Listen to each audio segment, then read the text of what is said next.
Arsenal memulai bursa transfer musim panas dengan royal untuk mendatangkan penyerang Chelsea Kai Havertz. The Gunners merekrut pemain asal Jerman ini dengan biaya yang dilaporkan mencapai 1,2 triliun rupiah. Havertz akan menjadi pembelian termahal kedua bagi Arsenal. Kai Havertz datang ke Arsenal dengan banyak pertanyaan, apakah dia akan bisa memenuhi ekspektasi dengan harga yang tinggi tersebut, terutama setelah ia mengalami 3 tahun masa sulit di Chelsea. Apa alasan Mikel Arteta dan Arsenal memutuskan untuk mengambil risiko untuk merekrut penyerang ini? Kami telah merangkum sejumlah jawabannya untuk Anda berikut ini. Alasan kenapa Arsenal datangkan Kai Havertz. Salah satu alasan yang paling jelas mengapa Arsenal merekrut Kai Havertz adalah karena usianya yang masih sangat relatif muda, yaitu 24 tahun. Dan dia telah menunjukkan kemampuannya dalam momen-momen penting selama bermain di Chelsea. Namun jika kita melihat lebih dalam pada statistik pemain ini, kita dapat melihat bahwa dia juga merupakan seorang penyerang berbakat yang hanya perlu kesempatan di dalam tim yang baik untuk berkembang. Kai Havertz memiliki kualitas teknik yang tinggi dan keahlian dalam mengoper bola. Dia juga memiliki visi bermain yang baik dan kemampuan untuk mencetak gol serta memberikan assist. Selain itu, Kai Havertz memiliki fleksibilitas dalam bermain di beberapa posisi serang, termasuk sebagai gelandang serang sentral, penyerang kedua, atau bahkan sebagai winger. Kemampuannya untuk beradaptasi dengan peran yang berbeda memberikan keleluasaan taktis bagi manajer Arsenal Mikel Arteta dalam memanfaatkannya sesuai dengan kebutuhan tim. Catatan gol dan assist. Sebagai contoh, ketika kita melihat jumlah gol dan assist per 90 menit Kai Havertz dalam liga sepanjang karirnya, kita dapat melihat bahwa dia tampil relatif baik dalam 2 musim pertamanya di Chelsea dan telah terbukti sebagai pencipta atau pencetak gol yang konsisten.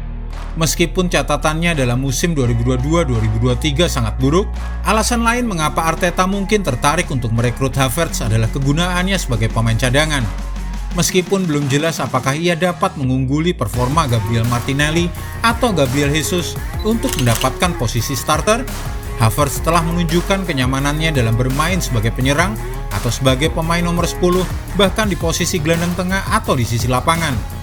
Hal ini berarti Arsenal akan merekrut pemain yang dapat mengisi hampir setiap posisi di lini serangan mereka dan dapat dianggap sebagai transfer yang menguntungkan.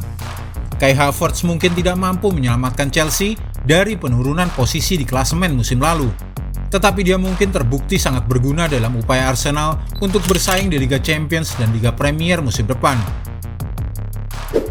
Posisi Kai Havertz di Arsenal.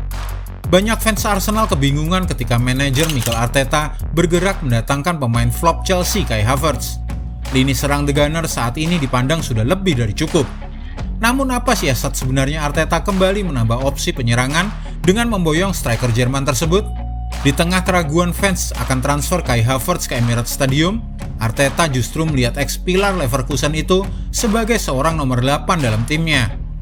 Rupanya juru taktik Spanyol itu melihat potensi Kai Havertz menggantikan peran Granit Xhaka, yang hampir pasti angkat kaki dari Emirates Stadium menuju Bayer Leverkusen di bursa transfer musim panas ini.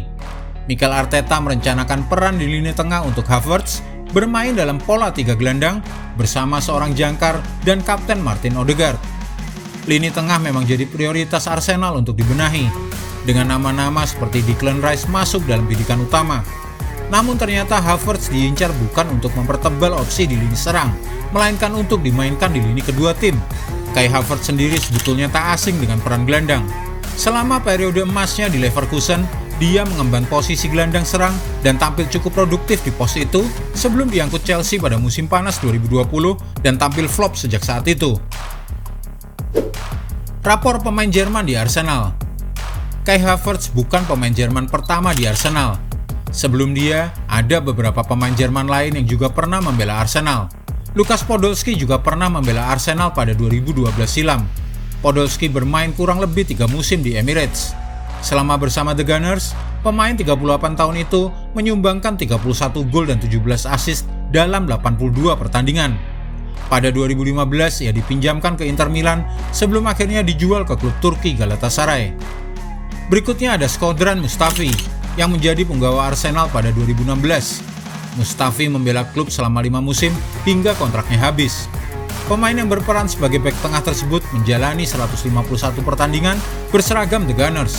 Meskipun di lini belakang, ia juga menyumbang 9 gol serta 5 assist. Kemudian ada Per Mertesacker, menghabiskan sebagian besar waktunya di Emirates. Mertesacker dibeli oleh Arsenal pada 2011 silam. Bek tengah tersebut tercatat hadir dalam 221 laga yang dijalani The Gunners. Mertesacker juga menyumbangkan 10 gol dan 4 assist. Pemain kelahiran 1984 tersebut setia dengan klub meriam London sampai memutuskan pensiun pada Juli 2018. Kini ia juga menjabat sebagai manajer Akademi Arsenal. Kemudian Mesut Ozil. Setelah bermain 3 tahun di Real Madrid, Mesut Ozil ditransfer ke Arsenal dengan bandrol 47 juta euro pada 2013. Ozil juga bermain cukup lama di Emirates, yaitu selama 8 tahun hingga kontraknya habis. Pemain kelahiran 1988 tersebut menjalani 254 pertandingan bersama The Gunners. Dengan kreativitas dan insting golnya yang fenomenal, Ozil juga menyumbangkan 79 assist serta 44 gol. Setelah kontraknya selesai, ia hijrah ke klub Turki Fenerbahce dan menghabiskan semusim di sana. Pada Maret 2023, Ozil pensiun dengan Istanbul Başakşehir sebagai klub terakhirnya. Bagaimana menurutmu? Apakah tepat keputusan Arsenal untuk mendatangkan Kai Havertz? Tulis pendapatmu di kolom komentar, dan jika Anda menyukai video ini, jangan lupa klik like, subscribe, dan tendang loncengnya agar tak ketinggalan update terbaru dari kami.